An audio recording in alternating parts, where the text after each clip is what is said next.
प्यारे साथियों, आज तक आप लोगों ने भीड़ का हिस्सा बनकर अपना ही नुकसान करवाया है। आज आज तक आपने अपने आप से बात करने का और अकेले रह के अपने आप से बात करने की ताकत को नहीं पहचाना है।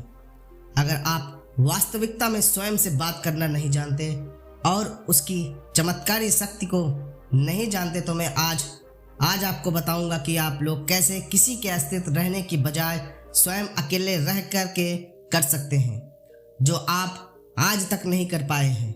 वीडियो की शुरुआत करने से पहले आप महात्मा बुद्ध के वचनों में खो जाएं। इससे पहले अगर आप इस चैनल पर नए हैं तो चैनल को सब्सक्राइब करें और वीडियो पसंद आए तो वीडियो को लाइक ज़रूर करें। तो चलिए शुरू करते हैं। प्राचीन समय की बात है, एक समुद्र के किनारे एक गुरु अपना आश्रम बना के रहा करते थे। हजारों शिष्य उनसे ज्ञान ग्रहण करने के लिए दूर दूर से उनके पास आकर रहते थे।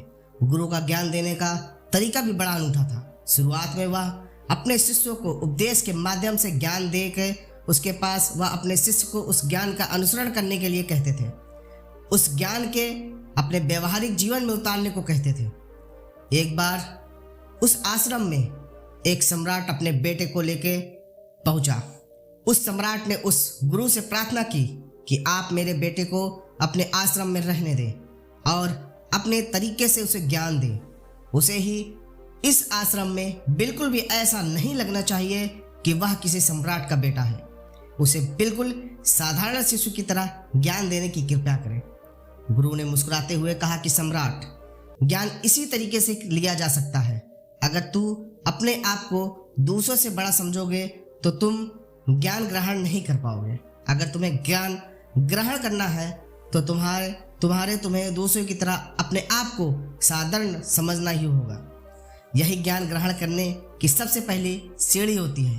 तुम निश्चित करो, आज से तुम्हारे बेटे की जिम्मेदारी मेरे कंधों पर है। यह कहकर सम्राट के बेटे को अपने साथ लेकर समुद्र के किनारे टहलने निकल गए। आश्रम के बच्चे उसको देख रहे थे। सम्राट अपने बेटे को अपने रथ पर बिठा कर लाया था। सभी बच्चे समझ गए थे कि यह सम्राट का बेटा है। इसी वजह से आश्रम के सभी बच्चे सम्राट की तरफ आकर्षित हो गए थे। जब गुरु सम्राट के बेटे को लेकर समुद्र के किनारे टहल रहे थे तो अचानक सम्राट का बेटा फूट फूट कर रोने लगा, क्योंकि उसका था 12 वर्ष की आयु में उसके पिता उसे अपने से दूर छोड़ कर चले गए थे। यह सदमा सहन नहीं कर पा रहा था। वह नहीं समझ पा रहा था कि उनके पिता उसकी भलाई के लिए उसे उनके पास छोड़ के गए, या उसे रोते हुए देखकर गुरु ने कहा कि बेटा, हो सकता है कि आज मैं तुम्हारे आंसू पोंछ दूं, लेकिन कल तुम फिर से अपने आप को अकेला ही पाओगे। याद रखना, जीवन में इंसान अकेला आता है और अकेला ही जाता है। जितनी जल्दी हो इंसान इस बात को समझ लेता है, उतनी जल्दी आत्मज्ञान के रास्ते पर निकल पड़ता है। गुरु ने अपनी बात आगे बढ़ाते हुए कहा कि जो इंसान अकेले रहना सीख लेता है वह खुद से प्यार कर पाता है, और जो खुद से प्यार करना जानता है वह किसी के भी जाने का गम नहीं करता है, क्योंकि वह खुद से ही प्यार करता है। धीरे धीरे तुम आश्रम के माहौल में ढल जाओगे। शुरुआत में तुम्हें समस्या आ सकती है, उसके बाद तुम्हें यह जगह तुम्हें बहुत पसंद आएगा। यहाँ के माहौल तुम्हारे माहौल जैसे लगने लगेगा। संध्या हो चली थी। समुद्र के किनारे दूसरे छोर पे सूरज डूबने लगा था और अपनी लालिमा पूरे आसमान में बिखेर रहा था। बड़ा ही सुंदर दृश्य था और गुरु शिष्य को अपने साथ लेकर आश्रम में वापस लौट आए। उस शिष्य को भी थोड़ी अशांतना मिली, क्योंकि गुरु के आंखों में एक भूतपूर्व एक शांति झलक रही थी। और जब हम किसी एकांतवासी गुरु की आंखों में शांति देख लेते हैं तो हमारे हृदय भर जाता है, एकदम निर्मल हो जाता है। जब सम्राट का बेटा रात्रि का भोज करने के लिए भोजन कक्ष में पहुंचा, आसपास के सभी शिष्य उसके पास आने लगे। सभी को पता था कि यह सम्राट का बेटा है और अगर हम इसे दोस्ती कर लेते हैं तो इससे हमारा बहुत बड़ा फायदा हो सकता है। यही सोचकर आश्रम के ज़्यादा बच्चों ने अकेले रहने का महत्व समझते थे, जो दिखावे में विश्वास नहीं करते थे। वो उस सम्राट के बेटे के पास जाने के बजाय अपना पूरा ध्यान खाने पर लगा रहे थे और एकांत में बैठकर अपना भोजन कर रहे थे कि कुछ दिनों बाद आश्रम के बच्चों के साथ में दोस्ती हो गई। अब वह आश्रम के बच्चों के साथ घूमने के साथ साथ अपना ज़्यादातर समय बिताता। आखिरकार सम्राट का बेटा था, सुख सुविधाओं के साथ पला बड़ा था। आसपास बहुत सारे दास दासियाँ होती थी। आसपास अपने मित्रों से घिरे हो ना हो वही उसकी दिनचर्या थी। इस आश्रम में भी थी। उसने एक नहीं था कि गुरु को यह सब पता नहीं था।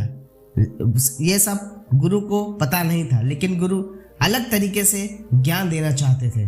बच्चों को ज्ञान उपदेश देकर नहीं, समझा कर उन्हें साक्षात्कार कराना पड़ता है। इन शब्दों में बहुत महत्व है। अगर आप अच्छे से ध्यान दे रहे होंगे तो बच्चों का उद्देश्य नहीं, साक्षात्कार करके उसको समझाया जा सकता है। उसके बाद उन्हें बात समझ आती है जो आप समझाना चाहते हैं। गुरु को यह बात पता थी कि अगर मैं इसको बोल कर बताऊंगा यह कभी नहीं समझ पाएगा। मुझे दिखाना पड़ेगा, एहसास कराना पड़ेगा, तभी तुम अपनी शक्तियों को जान पाओगे। यह सीख देने के लिए एक दिन उसको अपने साथ एक पहाड़ी की चोटी पे ले गए। पहाड़ी पर पहुंचकर गुरु ने उससे कहा कि अब तुम्हारा ज्ञान पूरा हो चुका है, बस एक ही रात यहाँ पर बितानी होगी। उसके बाद अगले दिन शाम को मैं तुम्हारे राजमहल तुम्हें छोड़ दूंगा। वह बच्चा यह बात सुनकर वो बहुत खुश हुआ। मैं वापस चला जाऊंगा, फिर से दास दासियां, सारी भोग विलास की वस्तुएं मेरे पास होगी। उस शिष्य ने गुरु से पूछा कि गुरु जी, मुझे आज रात आप यहाँ पहाड़ी पर क्यों छोड़ रहे हैं? क्या मुझे आखिरी ज्ञान यहाँ से मिलेगा? गुरु ने मुस्कुराते हुए कहा कि यहाँ पर चट्टान के पीछे तुम्हें छुप कर बैठना है। यहाँ पर रोज रात को एक बाज आता है, तुम्हें उस बाज को देखना है, बड़ी ध्यान से देखना है, हर गतिविधियाँ देखनी है और उस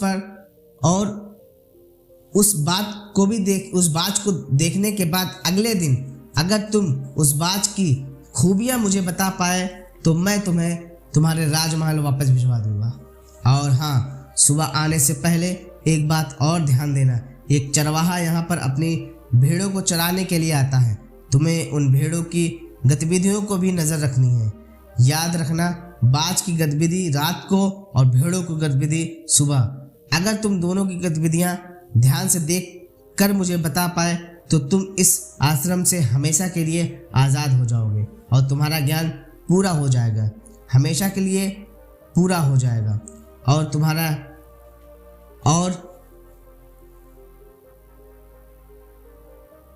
पूरा ज्ञान तुम्हारा हो जाएगा। मैं तुम्हारे पिता को कह दूंगा कि यह बच्चा हमारे आश्रम का सबसे ज्ञानी बच्चा है और बड़ा होनहार बच्चा है। यह कह के गुरु अपने आश्रम से वापस लौट आते हैं और वह बच्चा वहीं पर उस चट्टान के पीछे छुप गया और बाज का इंतजार करने लगा। काफ़ी वक्त बीत जाने के बाद वहाँ पर एक बाज अपने बच्चों के साथ पहुँचा। सम्राट के बेटे ने पूरी रात उस बाज की गतिविधियाँ बड़ी ही ध्यानपूर्वक देखे और सुबह होने के बाद जब चरवाहा वहाँ पर अपनी भेड़ों को लेकर पहुँचा तो उसने एक अभूतपूर्व देखा। उसने देखा कि वह बाज भेड़ के बच्चों को अपने पंजे में दबा के आसमान में उड़ गया। उसने उस भेड़ के बच्चों का शिकार कर लिया था और यह सारा दृश्य देख के वह बच्चा आश्रम में वापस अपने गुरु के पास पहुंचा। इससे पहले कि गुरु से कुछ पूछते उसने गुरु को प्रणाम करते हुए कहा कि गुरुदेव, आप आश्रम के सभी बच्चों को यहाँ पर बुला लीजिए। मैं सब लोगों को बताना चाहता हूँ कि मैंने क्या देखा। जब आश्रम के सभी बच्चे वहाँ पे पहुँच गए तब सम्राट के बेटे ने कहना शुरू किया कि मैंने अपने जीवन में बहुत सारे पक्षी को देखा गुरुजी, लेकिन आज उन सभी पक्षी में सबसे अद्भुत और सबसे अलग वह पक्षी को देखा। आप समझे कि उदाहरण के लिए मैं बताऊं, तोता हम सभी ने देखा है। तोता बोलता तो बहुत है लेकिन कभी ऊंची उड़ान नहीं उड़ पाता है, लेकिन एक बाज जो कि हर मौसम हर समय शांत रहता, वह आकाश को भी छू सकता है। उसमें आकाश को भी छू लेने की सामर्थ्य होती है। जब भी एक बाज अपने शिकार को निश्चित कर लेता है तो वह उसी शिकार पर अपनी नज़र गड़ाए रहता है, चाहे वह कितनी दूर क्यों ना हो, चाहे कितनी भी बड़ा तूफान क्यों ना आ जाए, उसकी नज़र हमेशा अपने लक्ष्य पर इस प्रकार रहती है। बालक बोलता है, आज सुबह जिस बाज को मैंने देखा उसने हर भेड़ को अपना शिकार नहीं बनाया, बल्कि उस भेड़ के झुंड में से उसने उस भेड़ के मेमने को अपना शिकार बनाया। उस बाज की तरह हमें भी अपना ध्यान अपने एक लक्ष्य पर स्थिर रखना चाहिए। गुरुदेव, मुझे बात सीखने को मिली है कि लक्ष्य को हमेशा आगे रखना है और लक्ष्य पर ही ध्यान केंद्रित करना है, चाहे कितनी भी अड़चन क्यों ना आ जाए। हमें अपना लक्ष्य स्पष्ट दिखाई देना चाहिए। अलग अलग चीज़ों में अपनी ऊर्जा बर्बाद करने के बजाय हमें किसी एक लक्ष्य पर पूरी एकाग्रता के साथ में ध्यान देना चाहिए। गुरुजी, मैंने उस बात से सीखी और जो हम सभी को सीखनी चाहिए वह यह कि बाज कभी भी दूसरे पक्षी के साथ उड़ता नहीं, वह हमेशा आकाश में अकेला उड़ता है। इससे हमें यह सीख लेनी चाहिए कि हमें कभी भी छोटी सोच वाले लोगों के साथ में नहीं रहना चाहिए। कल हम भी वही बन जाते हैं जिनके साथ हम रहते हैं। इसलिए यहाँ तो बड़ी सोच वालों के साथ रहो या फिर अकेले रहो, क्योंकि जब हम अकेले रहते हैं तभी हम खुद की ताकत और खुद की कमजोरी को जान पाते हैं। कमजोरियों को जानकर उनको दूर कर सकते हैं और वह अपनी ताकत को जानकर उसका सही इस्तेमाल कर सकते हैं। लेकिन वह तभी संभव हो पाता है जब हम अकेले रहना सीखेंगे। गुरुजी, मैंने जो अगली शिक्षा सीखी है उस बाज से वह हमेशा अपनी सीमाओं से ऊपर उठकर उड़ता है। जब तूफान आता है तो हर एक पक्षी अपने घोंसले की तरफ भागता है, खुद को छुपाने की जगह ढूंढता है, लेकिन बाज ऐसा कभी नहीं करता। वह खुद की सीमाओं को तोड़कर बादलों से भी ऊपर उड़ने का प्रयास करता है। हवाएं उससे थपेड़े मारती हैं, पानी और धूल की वजह से उसे कुछ दिखाई नहीं देता, लेकिन वह फिर भी आसमान की तरफ उड़ता ही रहता है और अंततः बादलों से भी ऊपर निकल जाता है। और वह तब तक उड़ता रहता है जब तक कि मौसम ठीक नहीं हो जाता।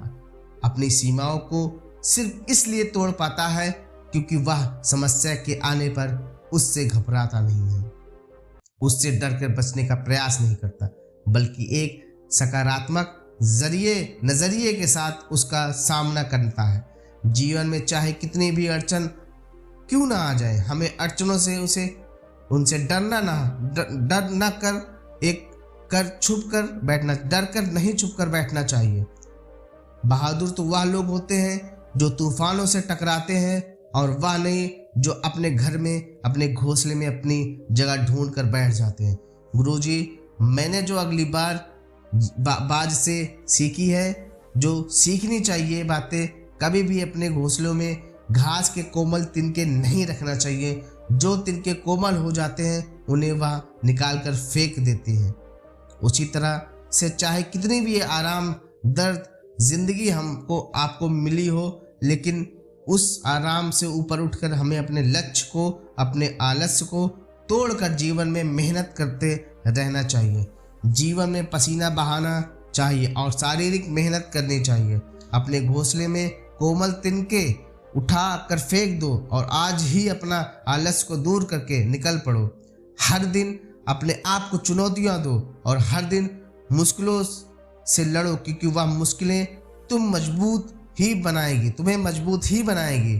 तुम्हें जंगल के राजा शेर बनाकर शिकार करते हुए देखा जा सकता है, लेकिन बाज हमेशा अकेले शिकार करता है, क्योंकि वह जानता है कि भीड़ हौसला तो देती है मगर साथ नहीं देती।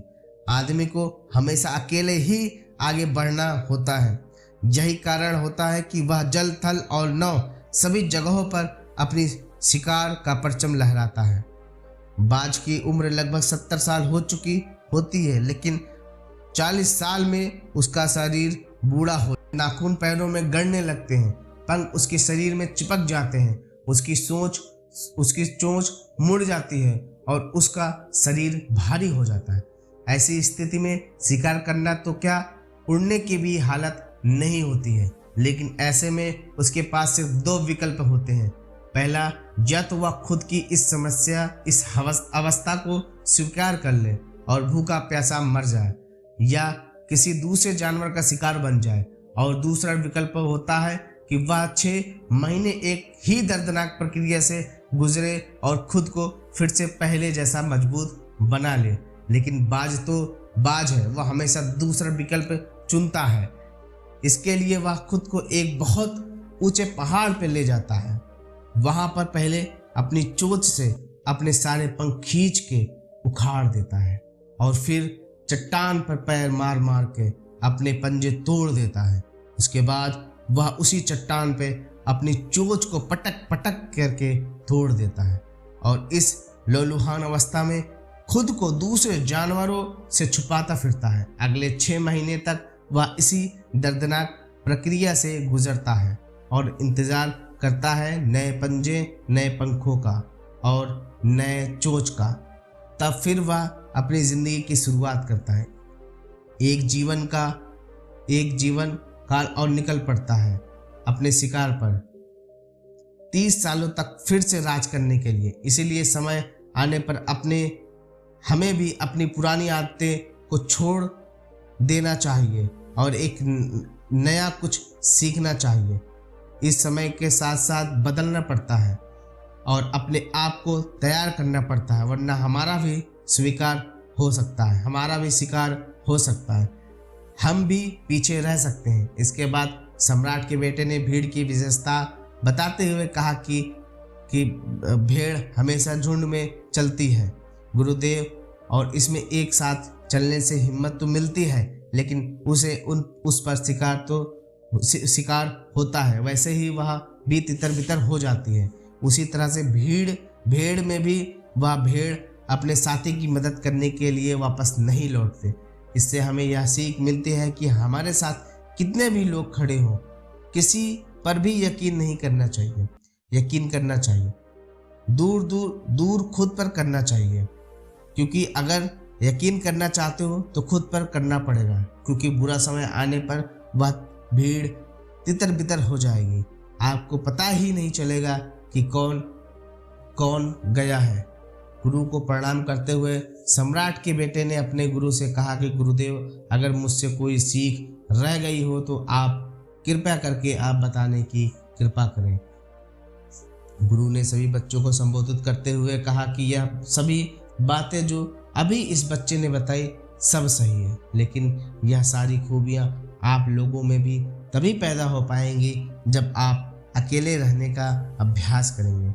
आपने देखा कि बाज कभी भी दूसरे पक्षी के साथ नहीं रहता है, ना ही किसी के साथ अपनी जोड़ी बनाता है। जो आसमान में अकेला उड़ता है और अकेला उड़ने की वजह से वह अपनी ताकत और अपनी कमजोरियों को जान जाता है। उसके बाद गुरु ने अपनी बात खत्म करते हुए कहा कि मैं आज राज सम्राट के बेटे को राजमहल छोड़ने के लिए जा रहा हूँ, क्योंकि इसकी शिक्षा आज यहाँ पर पूरी हो गई। और सभी बच्चे उन्हें पीछे से जाते हुए देखते रहते हैं। दोस्तों, कैसी लगी कहानी? आपको कमेंट सेक्शन में कमेंट करके ज़रूर बताना, और अगर अच्छी लगे तो आप अपने साथ दोस्तों के साथ शेयर करें, और चैनल पर नए हैं तो चैनल को सब्सक्राइब करना मत भूलिए।